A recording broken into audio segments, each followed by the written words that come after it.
Minutos más, como siempre.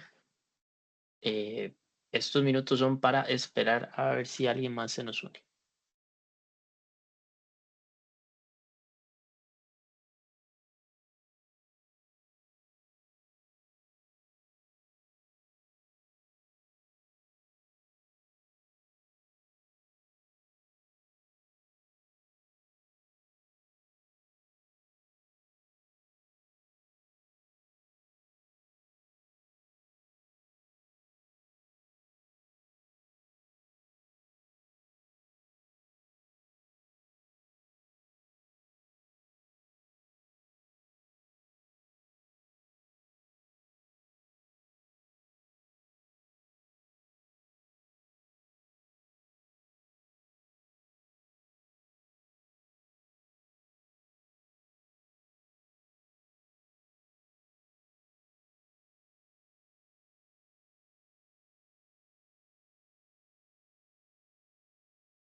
Ok.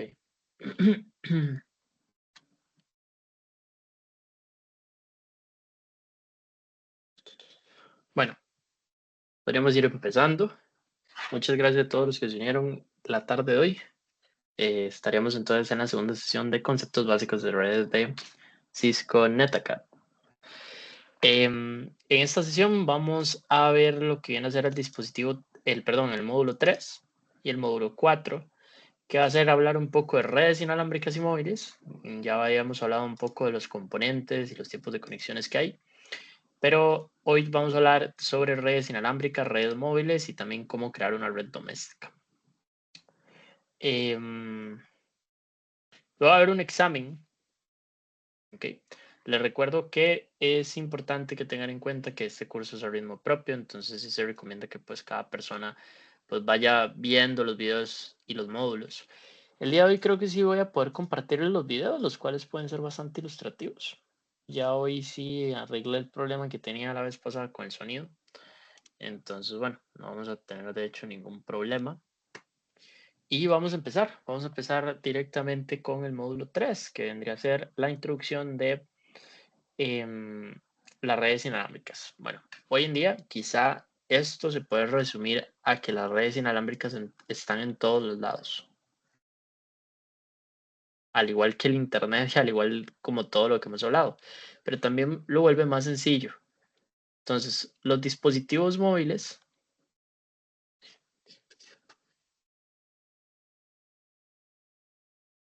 son unas de las tecnologías que más utilizamos en nuestro día a día. Entonces, entender cómo ellos se comunican sin la necesidad de cables es bastante importante. Y a esta comunicación, por decirlo de alguna manera, sin cables, normalmente se le llama wireless, que básicamente significa sin cables en Internet. Este concepto wireless es quizá uno de los conceptos más importantes que vamos a aprender el día de hoy, porque cuando vayamos a hablar de múltiples tipos de conectividad, de comunicación, por ejemplo, 4G, 5G, Wi-Fi, entre otros, pues estamos hablando entonces de los tipos de conectividad inalámbrica más comunes que hay. Entonces, todos estos conceptos y todas estas circunstancias es lo que vamos a hablar un poco hoy.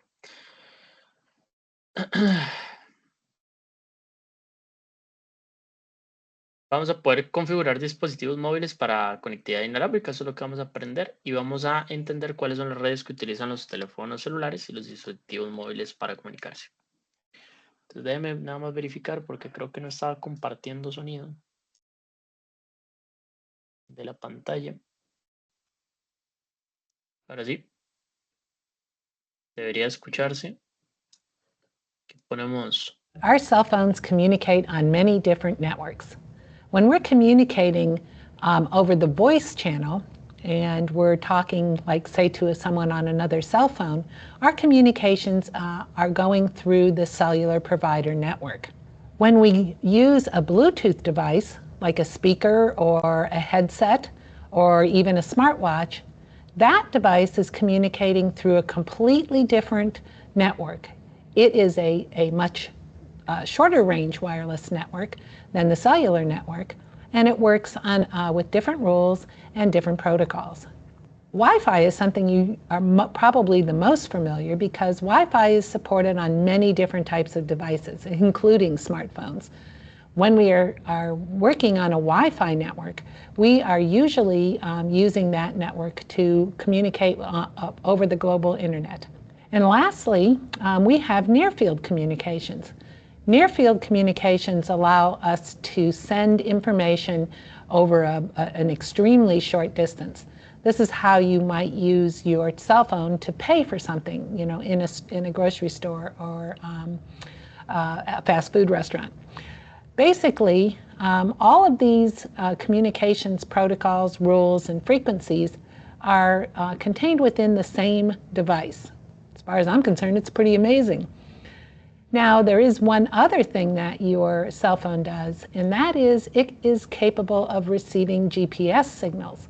What's happening is your cell phone is actually receiving signals from satellites that are stationed all around the Earth, and they send signals down to the various devices that have GPS capability.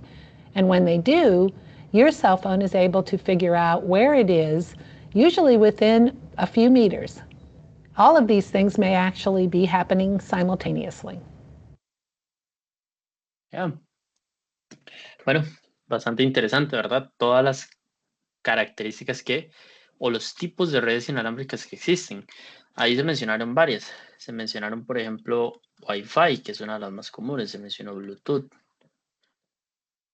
Se mencionó NFC. Se mencionó, por ejemplo, GPS, entre otras. Ok, pero quizás esas fueron unas de las más comunes que nosotros vimos. Ahora vamos a ver el segundo video.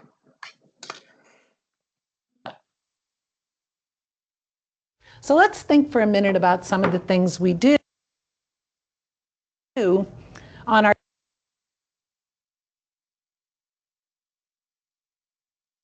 So let's think for a minute about some of the things we do on our cell phones. The first thing, obviously, is we talk, because that's their primary function. So we talk to people on landlines and on other cell phones, and we talk to businesses. So basically, we use one of the radios within the cell phone, and cell phones contain multiple radios, transmitters, and receivers, to do the talking. Then we also do data. And this is the kind of data that we use our data plan for. This is when we're looking up something on our cell phone when we're not near a regular Wi-Fi network. So we have the data plan network, which uses the cell phone infrastructure in order to be able to access the internet. We also have Wi-Fi. We use hotspots, and usually we also have a home wireless network.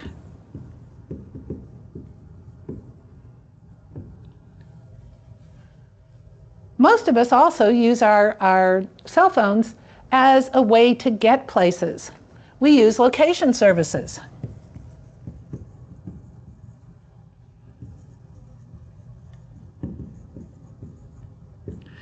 Location services include our GPS, maps, places near me,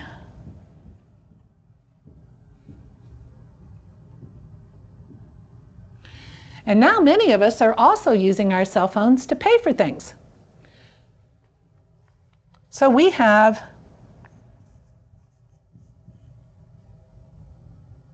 pay services. We can take our cell phone next to the cash register or the receiver and automatically have our financial information transferred. So this is like cash registers and payment pads.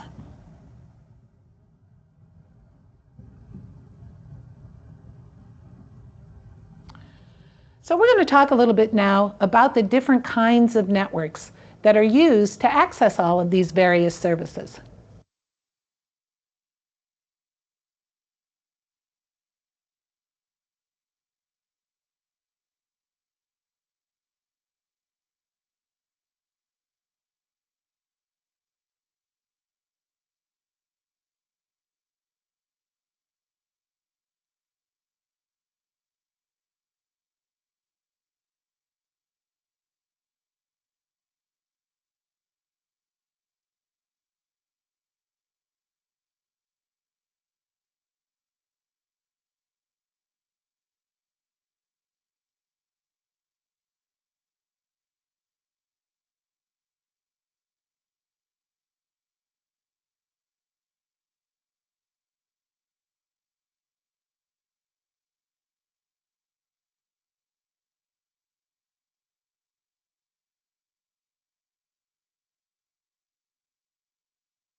Disculpen acá por el atraso.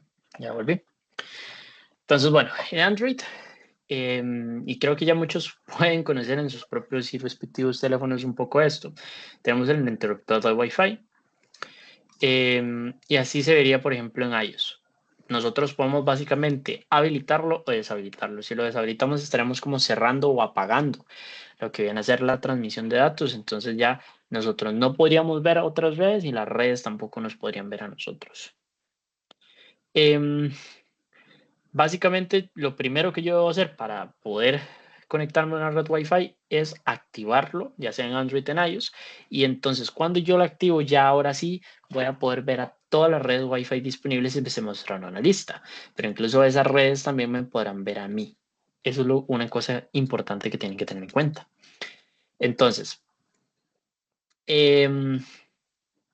ahora, la red es la que básicamente me puede ver cuando yo envío una solicitud. No es que ellas tienen una lista de todos los dispositivos que hay alrededor con Wi-Fi, porque para eso hay una opción que se llama Wi-Fi Share o Hotspot y bueno, ya luego hablaremos de eso. Okay, pero a lo que yo me refiero es que cuando activas la antena, entonces vas a poder ver la lista de dispositivos que están diciendo, hey, mírame, soy un router, y ellos cuando tú le pides unirte ya te van a poder ver. Tocamos en la red, se nos va a salir cuál es la contraseña y les voy a enseñar acá. Por ejemplo, yo tengo una PC con Wi-Fi y me salen esta, camello tímido, FPV o VLAN Kenobi. Y bueno, aquí hay una red oculta, de hecho. Estas son dos mías, entonces yo me quisiera conectar a esta, yo le doy aquí Connect, pongo el password y listo, ya me estaría conectando. Si quiero deshabilitar el Wi-Fi porque yo tengo conexión por cable, entonces me voy aquí a esta opción y lo deshabilitaría. Y ahí me sale off. Puedo decirle, mira, en una hora volvete a conectar, por ejemplo. En el caso de Windows o en el caso de algunos sistemas operativos. Pero esto es diferente en todos los dispositivos. Ahora, ¿cómo la configuramos? Si el dispositivo móvil no solicita conectarse a una red Wi-Fi, es posible que la difusión del SSI de la red esté desactivada. Esto es a lo que nosotros nos referimos como que nos vean o que nos puedan ver, que es el SSID. El SSID es como el nombre que tiene nuestra red de Wi-Fi, es decir, esto que nosotros vemos acá. El Ovilán, el Camello, el Huawei, Plaza Los Ángeles, todo este tipo de cosas vienen a ser los SSID. Yo puedo cambiarle el SSID o incluso ocultarlo. Y cuando yo lo oculto, se lo puedo decir a la gente como, ok, igual este es mi SSID. Si yo no lo tengo visible, yo le puedo dar aquí Add Network, entonces yo tendría que ponerle la información de forma manual. Ponerle como, ok, familia tal, como se llama la red. Y luego incluso hasta elegir el diferente o los diferentes modos de seguridad que existan. Si la red es WPA2 AS, personal o enterprise, o incluso WAP3, o 802 11XWEP o WEP, por ejemplo. Si yo alguna de estas partes no lo pongo bien, entonces la red básicamente me va a decir la clave no es correcta, la información que puso no es correcta, el SSID no existe, algo así por el estilo. Pero en general todos esos problemas se resuelven como problemas de autenticación. Cuando sí encuentra la red, pero la seguridad o la contraseña no es correcta, es un problema de autenticación. Y cuando no encuentra la red, es un problema de comunicación o de que escribiste mal el SSID. Perfecto. Ahora bueno, luego, ¿qué son los datos celulares? Los datos celulares es un poco diferente. Es que a través de la red radial, de la red de telefonía que básicamente yo tengo, yo pueda utilizar una red de teléfono y poder tener, por ejemplo, acceso a Internet a través de esta infraestructura tecnológica de telefonía. Si yo pongo los datos móviles, pues por supuesto que empezaría a utilizar un montón de información, porque recordemos que los teléfonos en el momento en el que yo llamo, es en el momento en el que empiezo a utilizar los canales de infraestructura de información. Entonces acá es lo mismo. En el momento en el que yo habilito el data, ¿ok? Voy a ver esos canales de información o los voy a poder utilizar como para comunicarme a través de Internet, por ejemplo. Luego vamos a ver este video, que es la configuración de Bluetooth en una computadora portátil con Windows.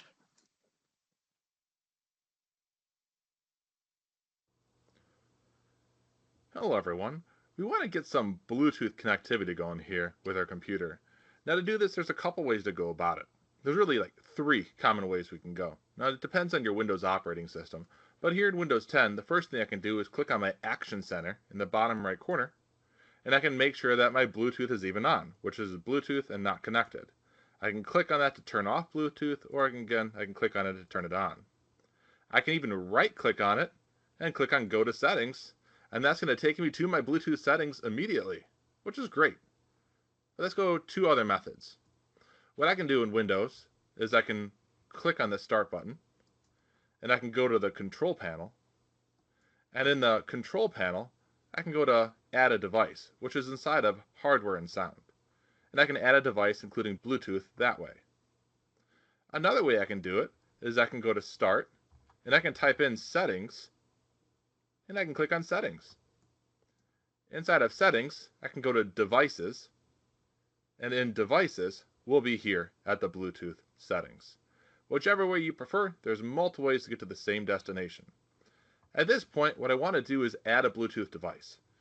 So we're going to pause here, and I'm going to turn on my Bluetooth headset. So I've got my Bluetooth headset, and every model will be a little bit different. We're not here to do a video on a Bluetooth headset, but in general, this is the Bluetooth device I'm going to connect. So after researching my device and pulling up the manufacturer's manual for this, I need to put this headset into pairing mode. In pairing mode, it will be able to connect with our computer. So I have the power button here, and there's an indicator light. I can press and hold that power button, and according to my manual, when the light starts flashing red and blue alternating, then it's in pairing mode. There we go. It's red and blue. Now it's in pairing mode, and we can continue by adding it to our computer. Okay. So to continue, the Bluetooth headset is on, and it's going to be in a pairing mode. What I need to do now is click Add Bluetooth or Other Device. When I click on that, it wants to know what type of device I'm going to be adding on. I'm going to click on Bluetooth because it's going to be an audio device for a headset. So it's looking for the devices. Here it finds some. This is the headset that I have connected that I want to hook up via Bluetooth. I can click on that audio headset, and it's going to connect to it and pair with that headset. The device is ready to go. It says we're connected with voice and music for my headset wirelessly using Bluetooth with my computer. I'll click on Done, and we can even verify this by going back to our Action Center here in Windows 10, and we can see Bluetooth and the name of the device that's connected. If I'm done for the day, I can always turn off my Bluetooth adapter, which will disconnect it from my headset. Also in the future, if I turn on my Bluetooth on my computer, if that headset is nearby, it should be able to connect back to it automatically. And there it is. Bluetooth is on and the headset is connected again. Perfecto. Entonces, bueno, acá en la parte de Bluetooth vimos bastantes cosas. Vemos que al igual que como otras redes, tenemos que activarlo.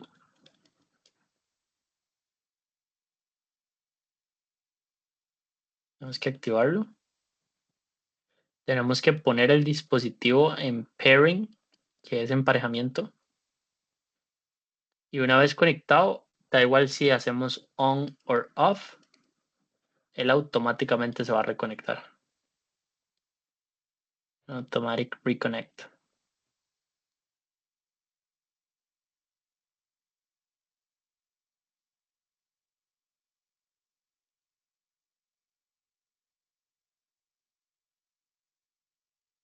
¿Ok? Entonces, ahora, los dispositivos móviles se conectan por medio de muchos métodos diferentes. Las redes de Wi-Fi y de telefonía pueden ser difíciles de configurar. Los cables no siempre resultan buenas prácticas. Entonces, bueno, acá hay una lista de dispositivos Bluetooth que pueden ver. Auriculares, manos libres, teclados, control de estéreo, altavoz, anclaje de red, altavoz móvil. Luego vimos el emparejamiento Bluetooth. Cuando un dispositivo Bluetooth se encuentra en modo visible, entonces le transmite la siguiente información a cualquier otro dispositivo Bluetooth que la solicita. Su nombre, la clase, los servicios que se puede otorgar. Y durante el proceso de emparejamiento se puede solicitar incluso un número de identificación personal, un PIN, para que se pueda autenticar. A menudo el PIN es un número, pero también puede ser un código numérico o una contraseña. Y se guarda por medio de servicios de emparejamiento, de modo que no es necesario volver a ingresarlo a la próxima vez.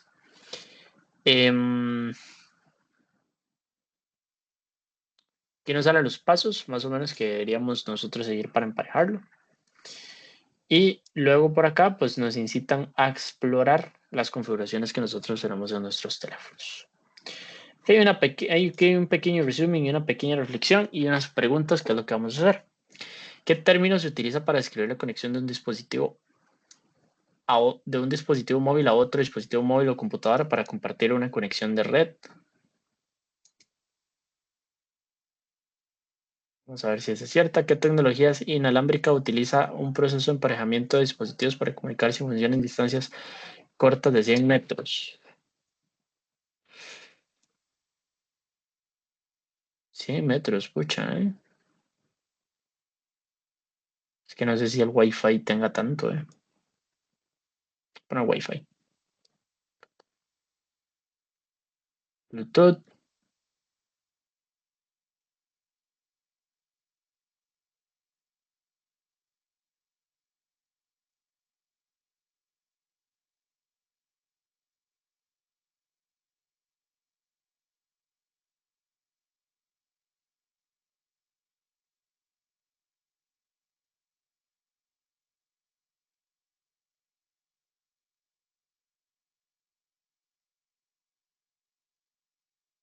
La respuesta a esta es LAN, porque nos dice que habilitada para Wi-Fi es una tableta. Puede ser posible que no tenga red de teléfono.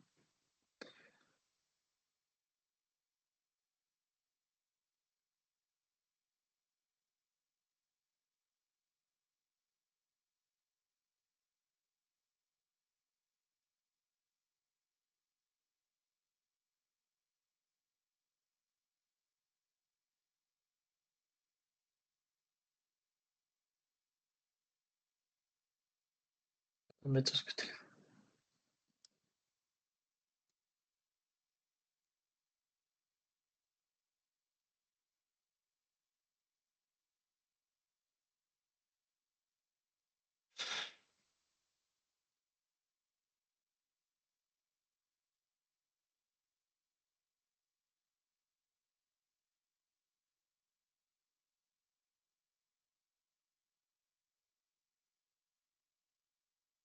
73, bueno, no sé cuáles fallé. El emparejamiento, Wi-Fi. Esta otra. Fallé 3. Bueno, perfecto, perfecto. Son las 1:48. Chicos, vean, después de esto, que es la parte teórica,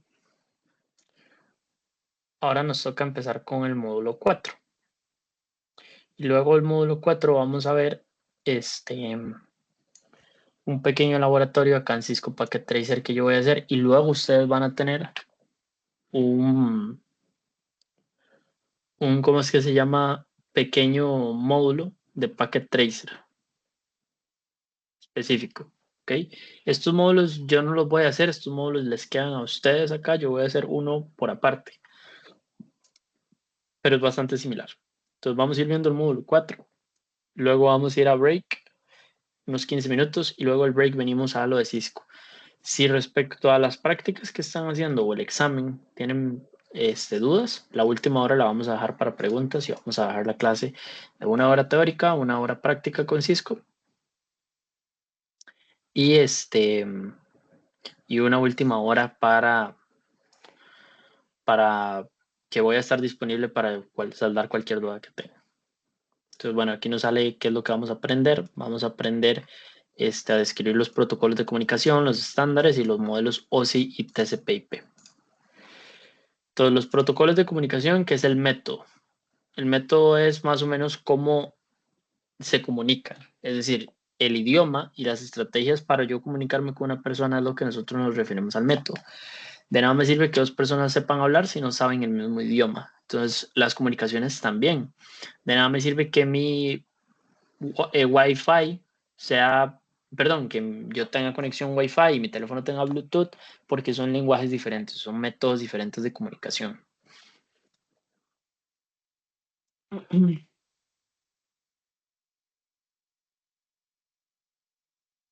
Entonces, bueno, hay reglas, hay siempre un emisor y un receptor.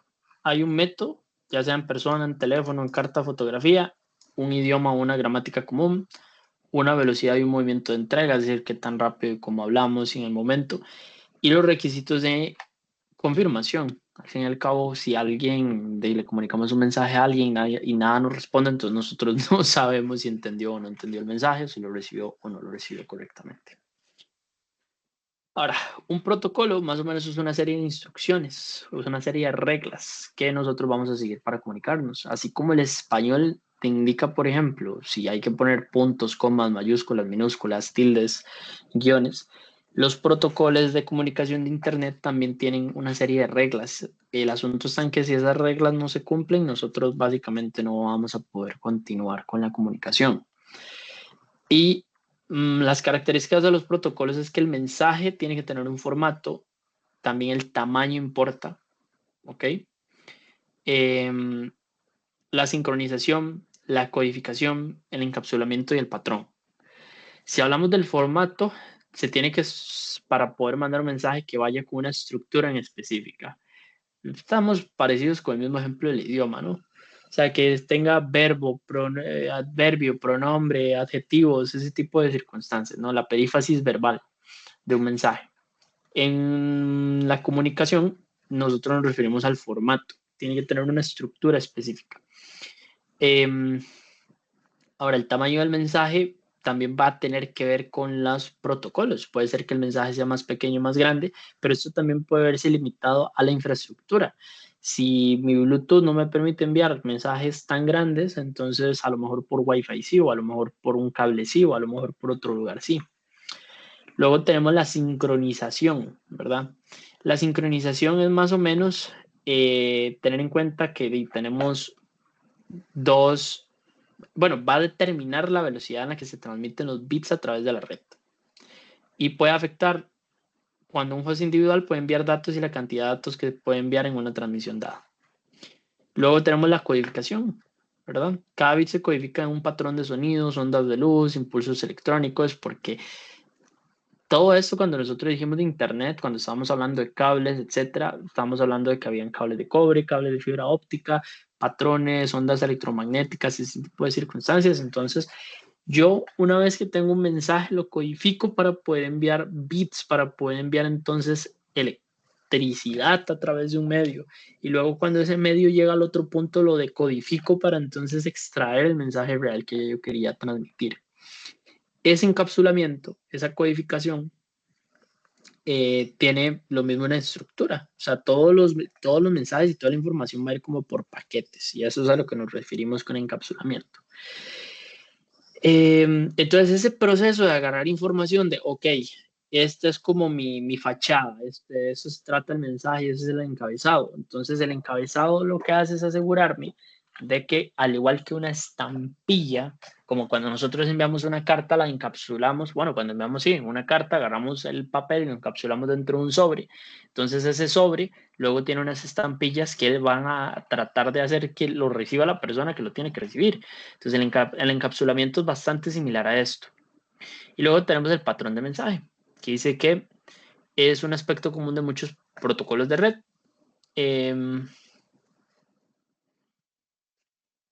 Y que básicamente es que algunos mensajes requieren confirmación. Es decir, si a mí no me confirmó que recibió el mensaje, entonces no lo entrego o no se lo doy o algo así por el estilo, como los correos, ¿no? Que sí o sí cuando le entregan un paquete a alguien tenés que firmar el recibido. Hay veces en las que esto a nosotros nos da igual y entonces no hay como ese patrón del mensaje.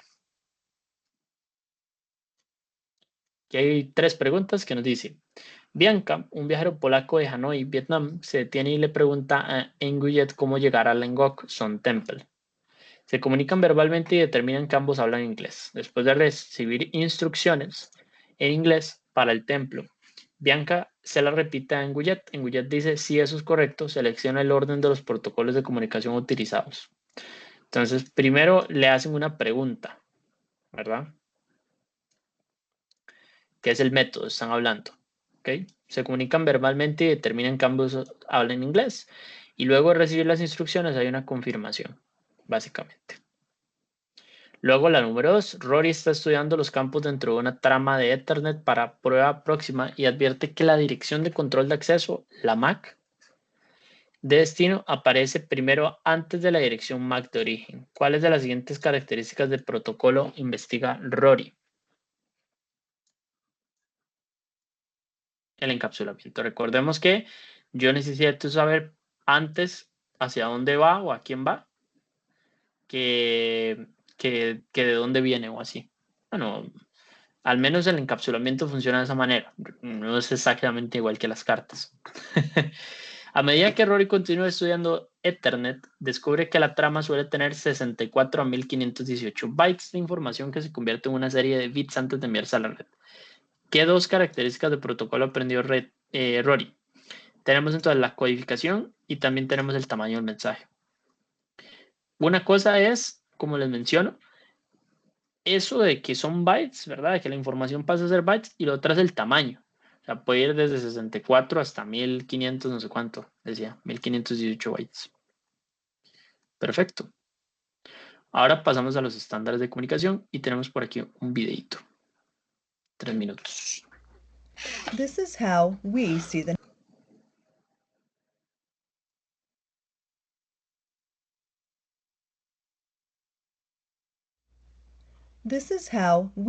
network. Using topology diagrams, we can see the devices in the network, including end devices, such as desktops and servers, and intermediary devices, such as switches and routers. These diagrams may also contain detailed information about a device, such as the MAC address of the Ethernet and wireless NICs, IP or Internet Protocol address information, default gateway addresses, and addresses for the DNS server. By the way, don't worry about what these terms and addresses mean right now. All of this will be explained throughout this course. This is how we see the network. But how do devices see the network? You can think of it as every device being in its own bubble. The only thing a device knows is its own addressing information. In other words, this is how a device sees the network. It doesn't. So, how does a device know its IP address and what network it belongs to? How does a device know if the destination device that it needs to send information to is on the same network or another network? If the destination is on another network and the information has to travel through intermediary devices, how does the source device know where to send it next? How does the source device know if the information it sent was received or if it needs to resend anything that might not have reached the destination? The answer to all of these questions is protocols, the rules that govern how devices communicate. Most network communications are broken up into smaller data units, which we can refer to as packets. When packets are sent on a network, many protocols are involved to help them reach their final destination, each accomplishing a different task. There are protocols such as Ethernet and wireless protocols that physically connect the device to the network. The protocols DHCP and ICMPv6 provide IP addressing information, including IP addressing that tells the device what network it belongs to, the address of the default gateway that tells the device where to send packets that are destined for another network, and the address of the DNS server for when a device knows the domain name of a destination but needs the destination's IP address. For instance, when a user requests a web page from a web server, such as www.example.com, the device asks the DNS server for the IP address of the domain name www.example.com. IP is used to deliver the packet from the source of the information to its final destination, in this case the web server, similar to sending a letter. The web server will then respond back with the requested web page. TCP is a protocol used to guarantee reliability. In other words, to make sure all the information that was sent was received, such as the information that makes up the requested web page. If any of the IP packets don't make it to the destination, TCP resends them.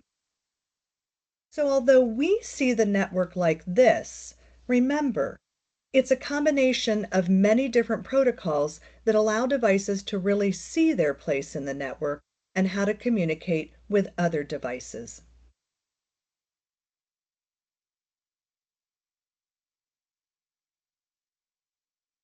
Perfecto.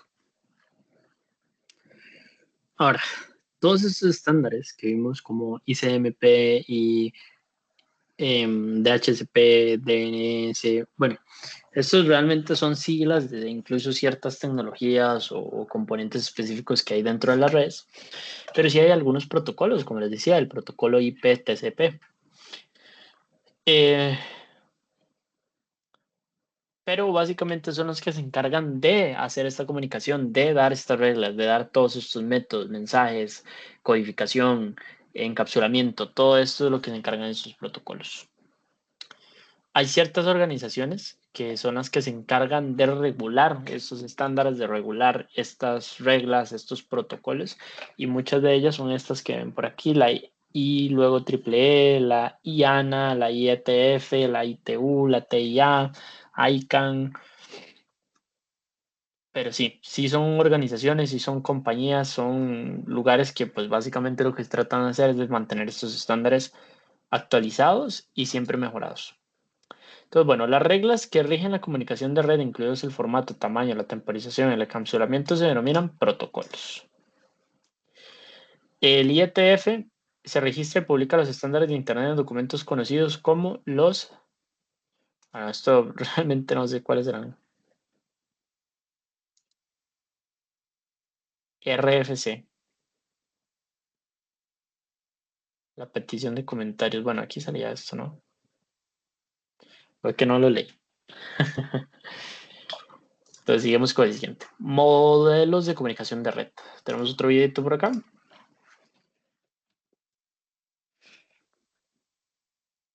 Computer networks use protocols.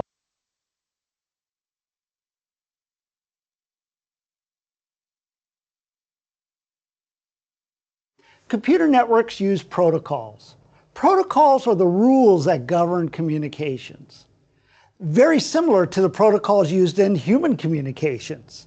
In human communications, we have protocols like language. If I'm speaking to somebody, we want to use a common language so we can understand each other. We may have other types of protocols that we use. Do we talk formally or informally? How we greet each other. There's a protocol for that. Even how we dress or conduct ourselves. All of this are protocols that help govern human communications. In computer networks, we use protocols also to help govern communications between two devices. For example, here are some common protocols. A computer message is actually made up of several protocols. In this message here, we have the Ethernet protocol.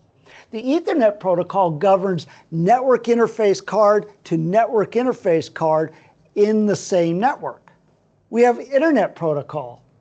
Internet protocol governs communication from the original source all the way to the final destination.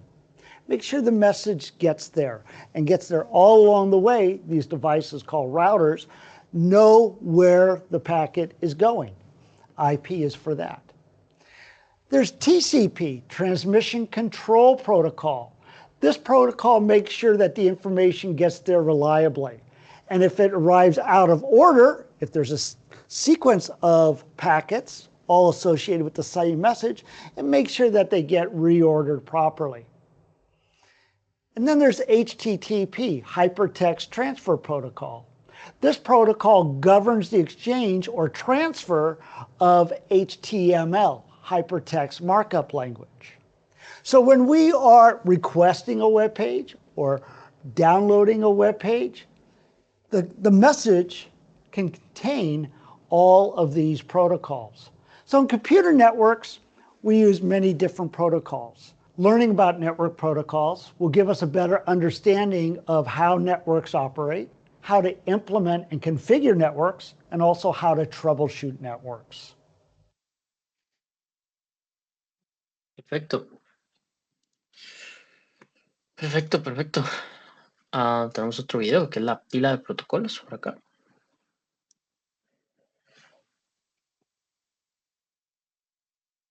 Successful communications requires the use of several protocols. So when a device sends a message, it is actually using several protocols.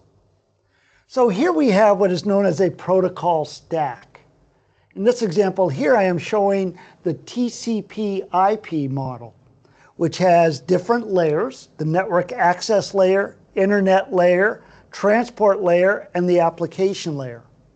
So when a device creates a message, it is actually using protocols from these different layers.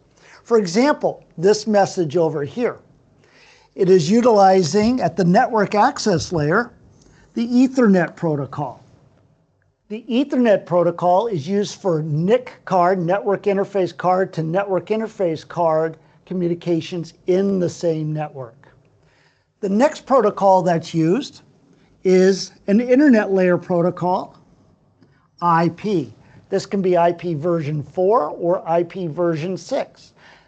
This makes sure that the message gets from the original source to the final destination, whether or not that message is within the same network or has to go across multiple networks.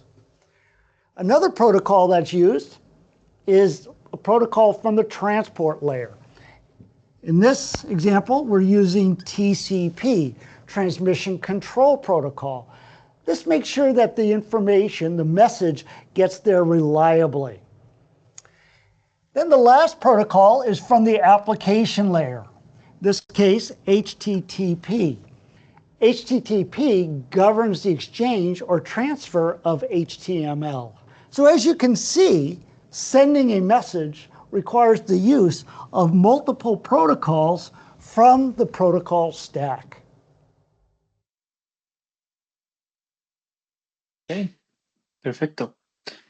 Entonces, un poco ya lo que vimos, y acá está la teoría, pero yo creo que el video está bastante explicado correctamente, es que hay un stack, un grupo de protocolos, y todos los protocolos van a regir una parte concreta de, por ejemplo, una comunicación entera. Si yo vengo y digo, bueno, voy a visitar google.com, todos esos protocolos que el caballero acá estaba explicando entran en juego. O sea, no solo es uno, o no existe un protocolo que abarque todo.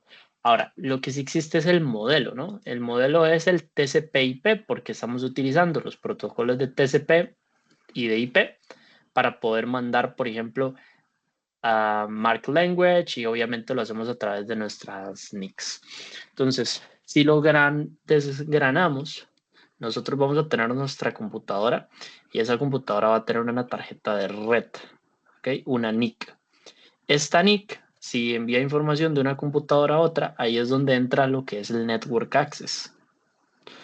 Pero ¿qué pasa? Que cuando yo quiero enviar información a Internet, yo ocupo más que el Network Access, porque las computadoras, las otras NICs a donde yo quiero enviar esto están fuera de aquí. Entonces tiene que pasar por un montón de lugares. Y para poder pasar por ese montón de lugares, entonces luego está el Internet Protocol, el IP.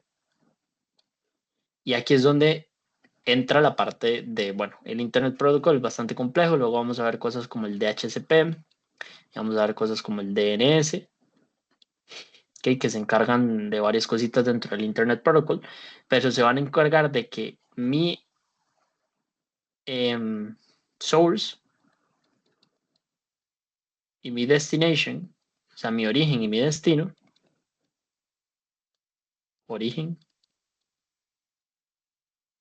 sean pues correctos, ¿no? Entonces, yo tengo el origen y tengo aquí el destino. El protocolo IP, si esto estuviese en otra red, el protocolo IP es el que va a regir, ok, usted váyase por acá, haga un desmadre aquí en medio que es en internet, pero asegúrese de llegar al destino. Y si no llega al destino, pues nada. Ok. De eso se encarga el protocolo IP. Y el protocolo de transporte es lo que va pasando durante el camino. Aquí es donde entra el tema del transport. Y aquí es donde entra el tema de TCP. Se encarga de que esos paquetes, por ejemplo, todo el tema de la codificación y el encapsulamiento, aquí es donde el TCP entra en juego. Y el HTTP es pues básicamente el protocolo que a mí me va a decir ya a nivel de aplicación. Si yo lo que tengo aquí es una página web y yo lo que quería es acceder a Google y esta página web es Google, pues Google me está enviando información a través de este protocolo en concreto, HTTP. Normalmente, bueno, y hoy en día HTTPS, que es seguro. Hoy en día todas las páginas web casi que utilizan esto y cualquier cosa que ustedes visiten a través de www va a tener un HTTP al inicio. Entonces significa que todas las páginas web de internet que vayan con esta dirección utilicen este protocolo, que ya sería en la parte de la aplicación. Entonces aquí nos explican también un poco en detalle lo que es el modelo. Representa los datos para el usuario, más el control de codificación y de diálogo. El transporte admite la comunicación entre diferentes dispositivos. El Internet determina el mejor camino a través de una red y el acceso a la red controla los dispositivos del hardware y los medios que lo conforman. Entonces, tanto de ambos lados aplica el Network Access, porque el Network Access está aquí a nivel de NIC, pero también está aquí a nivel de la NIC de Google. ¿Okay? El IP, pues claramente va a estar tanto en el origen de donde sale como en el destino. El transport también. Y el HTTPS, pues también va a estar en ambos lugares. Luego venimos con el modelo OSI. El modelo OSI básicamente describe las funciones que están presentes en las comunicaciones de red. Es un modelo de referencia muy reconocido que tiene que ver igual sobre el protocolo TCP/IP. Ahora, hay 7 capas. Vamos a tener la capa física, que es la de los medios mecánicos, eléctricos y funcionales. Luego vamos a tener la de enlace de datos, que son los protocolos, que describen los métodos que hay que hacer para intercambiar tramas de datos. Luego tenemos la de red, que es la de los servicios para intercambiar los datos individuales entre terminales identificados. La de transporte, hay algunas que son bastante similares a la que ya discutimos, que es la que me sirve para segmentar, transferir y reensamblar los datos. La capa de sesión, que es la capa en la que se presenta y se organiza el diálogo y se administran los intercambios. La de presentación. Y por último, la de aplicación, que es donde ya lo tengo. Entonces aquí vemos una comparación entre el modelo OSI y el modelo TCP/IP. El modelo OSI desfragmenta la aplicación entre sesión, presentación y aplicación, mientras que el modelo TCP/IP, por ejemplo, también la capa física en la enlace de datos es la misma que la del acceso a la red. Entonces a lo mejor es como un poco más fragmentado lo que viene a ser el modelo OSI, pero el modelo TCP/IP tiene la misma similitud porque al fin y al cabo estamos hablando de lo mismo.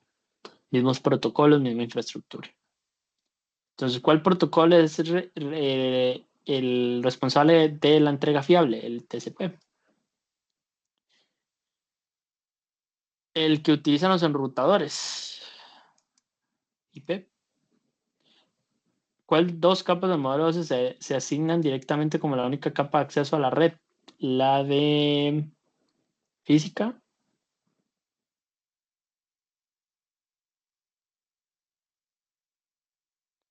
Acceso de red. Y la de enlace de datos. Se me olvidó. ¿En qué capa del modelo OSI ocurre el direccionamiento IP?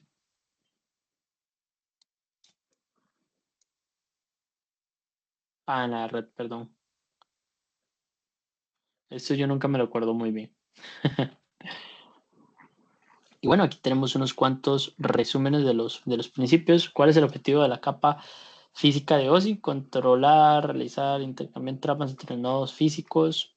¿Qué afirmaciones correctas sobre los protocolos de red?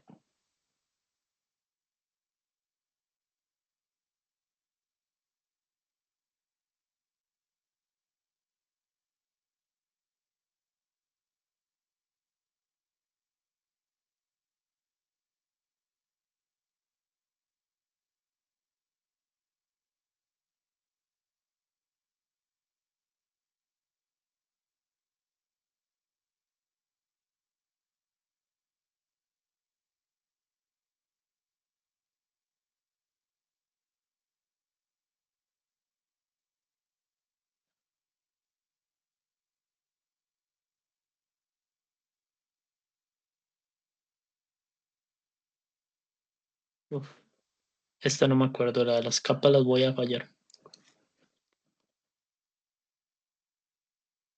¿Cuál es el propósito de los protocolos en las comunicaciones de datos?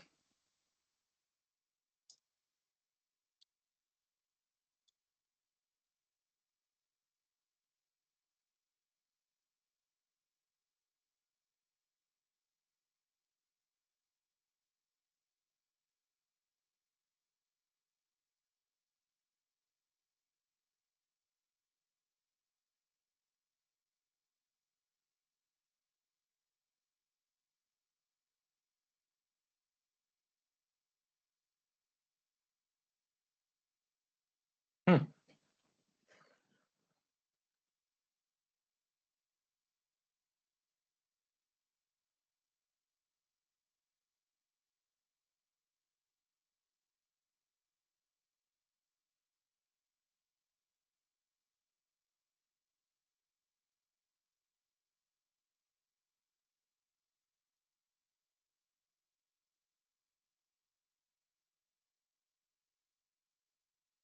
Bueno,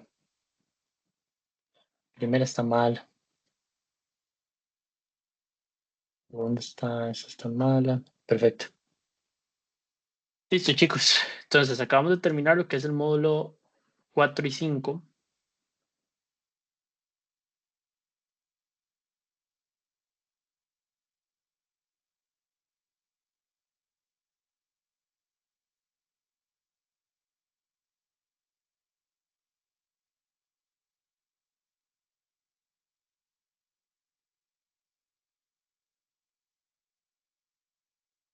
Pero bueno, creo que nos saltamos el módulo 4, la configuración típica de una red doméstica.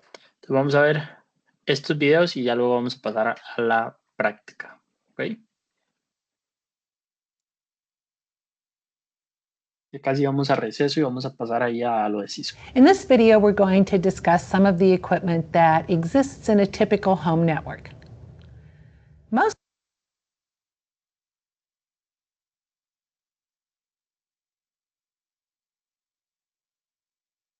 In this video, we're going to discuss some of the equipment that exists in a typical home network. Most home networks consist of at least two separate networks. The first network is the public network that's coming in from the service provider. Usually in a home, this would be a cable provider or a DSL provider.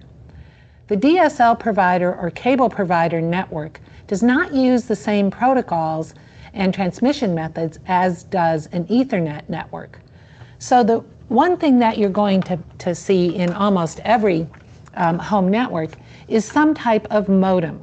And what the modem does is it converts the signals coming in from the provider. In the case of this modem, this is a cable TV modem from the cable television provider.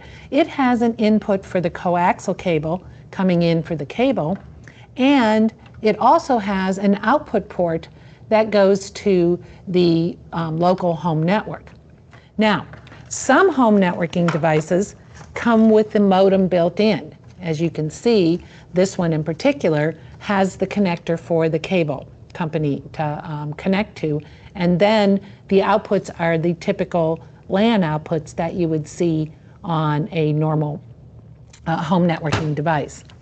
Now, almost all home networking devices also provide wireless. So once we have our connection made to the outside world, we then have to connect the internet provider to our home network. And you'll notice on this device, it has a yellow port, which is marked internet. Now, one thing you'll notice about all home networking devices, from no matter what vendor they are, is they're typically configured very similarly. You'll notice on this one here, it has an internet in port and also has the LAN connectivity ports. These ports are usually switched ports. On this one, it doesn't require the connection from the modem because it has the modem built in, but it also does have the same network LAN ports that you can attach devices. And it has a built-in wireless access point.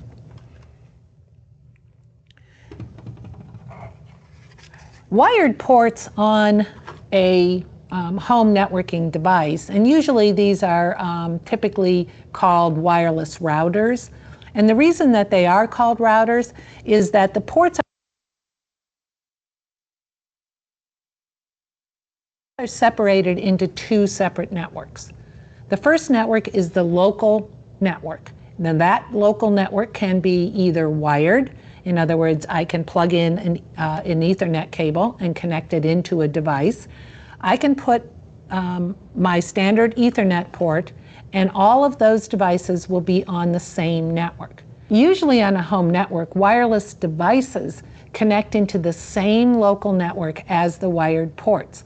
So if you are looking at what the IP addressing is on your home network, you will see that in most cases, the wireless users receive an IP address that is on the same network as the wired users. Okay. Perfecto. Entonces, bueno, acá está este video. Están un poco los componentes. Los componentes son como computadoras de escritorio. Bueno, ya sabemos un poco esto, los puertos de internet, los puertos de Ethernet que acabamos de ver en el video. Y vamos a ir a estas preguntas. Dice, un enrutador doméstico generalmente solo proporciona acceso por cable a la red. ¿Debe comprar un dispositivo separado para el acceso inalámbrico? Esto es falso. Hay algunos dispositivos que, como vimos en el video, ya tiene todo integrado. ¿Para cuál de las siguientes opciones se utiliza para conectar un dispositivo cableado al conmutador interno del enrutador doméstico? El puerto de Ethernet, básicamente. Perfecto. Si pasamos al siguiente, tenemos estas tecnologías y las frecuencias inalámbricas LAN. Cuando hablamos de Wi-Fi o hablamos de Wi-Fi, vamos a tener frecuencias. Una frecuencia nos va a dar como el medio de transmisión. Entonces, tenemos 2.4 GHz y tenemos 5 GHz. Estas normalmente son más rápidas, perdón, más amplias, pero esto es más rápido. Entre mayor frecuencia yo tenga, la amplitud se va a disminuir, pero la velocidad va a incrementar. Y eso es algo que tienen que tener. Las frecuencias muy bajas se suelen utilizar para llegar a distancias muy altas. Y las frecuencias muy altas se suelen utilizar para mover muchísima más información más rápido. Entonces aquí lo vemos. Frecuencias de audio son extremadamente bajas. ¿Ok? Las de AM, PM, FM, perdón, AM y FM son radios de onda corta, pero suelen ser entre medio y alta. Ya las de televisión, celular, suelen ser ultra alta y las de LAN son increíblemente altas, que la de LAN infrarroja, porque son velocidades, como les comentaba, muy altas. Entonces, las más comunes van desde los 2.4 a los 2.48 GHz y ese es un estándar que se utiliza, definido por la IEEE. Ya luego tenemos ese estándar duplicado, que suele ser para conexiones del mismo estilo, pero aún más rápidas, que esto hasta ahorita más o menos se está viendo popularizado un poco más con las conexiones de internet tan rápida que tenemos, con el 5G y todo ese asunto. ¿Okay? Luego tenemos las categorías 5E, pero bueno, ya vamos por la categoría 6. Yo creo que esto está un poco desactualizado. Tenemos el cable fibra óptica, el cable coaxial y el cable de Ethernet de categoría 5E. Hay cables ahorita de categoría 6, pero lo que indica más o menos es como la velocidad y la estructura del cable y qué tan resistentes son. Tenemos unas cuantas preguntas que en ciertas áreas del espectro electromagnetismo pueden utilizarse sin un permiso. Verdadero. Wi-Fi, Bluetooth y los teléfonos inalámbricos utilizan los mismos rangos de frecuencia. Verdadero. Ah, no, mentira. Mentira. Falso. 2.4 y 5. La tecnología de red cableada tiene un cable interno rodeado por una capa aislante tubular y luego está rodeado por el cable de categoría 5. Ah, no. Al parecer el coaxial. Listo. Luego tenemos estándares inalámbricos, ¿no? Que como vimos 2.4, el 5 y están los estándares de la AAA. La difusión del SSID, que todo esto lo vamos a ver aquí. alianza Wi-Fi.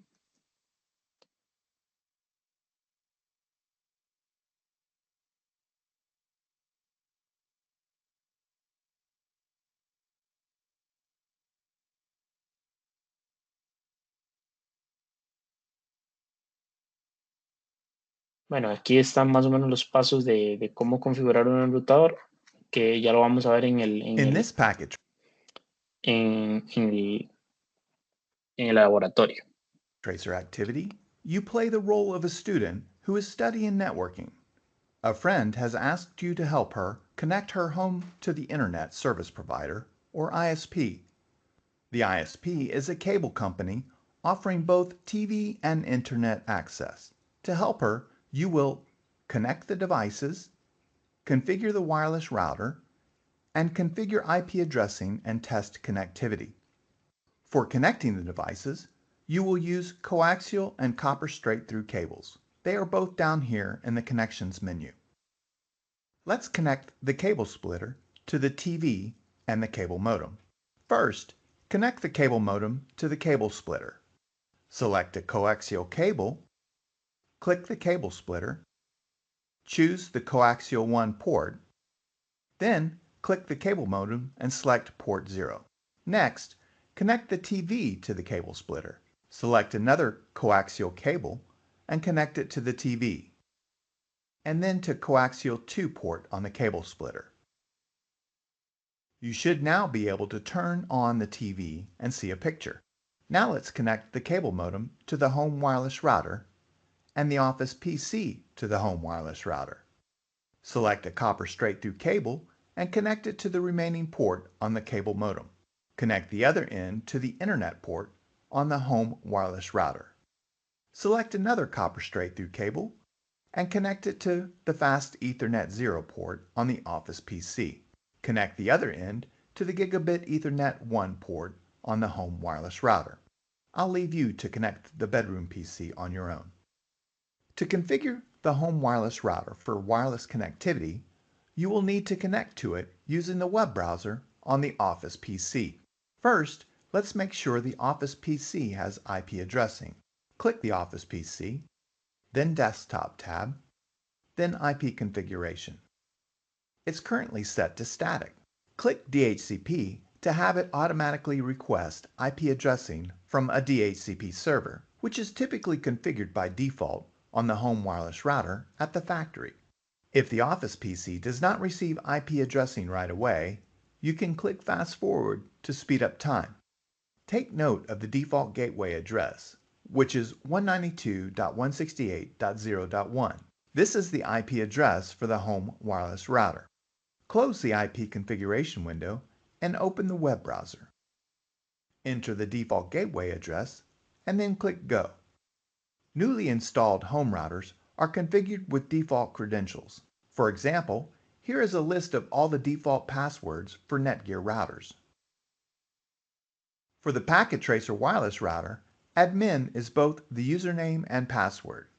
Expand the window so you can see more of the router's user interface. Notice the menus at the top. Some menus also have submenus. For example, click Wireless. There are 5 submenus for configuring your wireless network. Explore all the menus at your leisure. Back on the Setup tab, let's limit the number of users to 10. After any configuration change, you must click Save Settings at the bottom of the page to apply the change. When you change the DHCP settings on a router from a device that uses that DHCP server, you may lose connectivity. Re-enter the router's IP address to re-establish connection. Sometimes you may need to renew your IP configuration.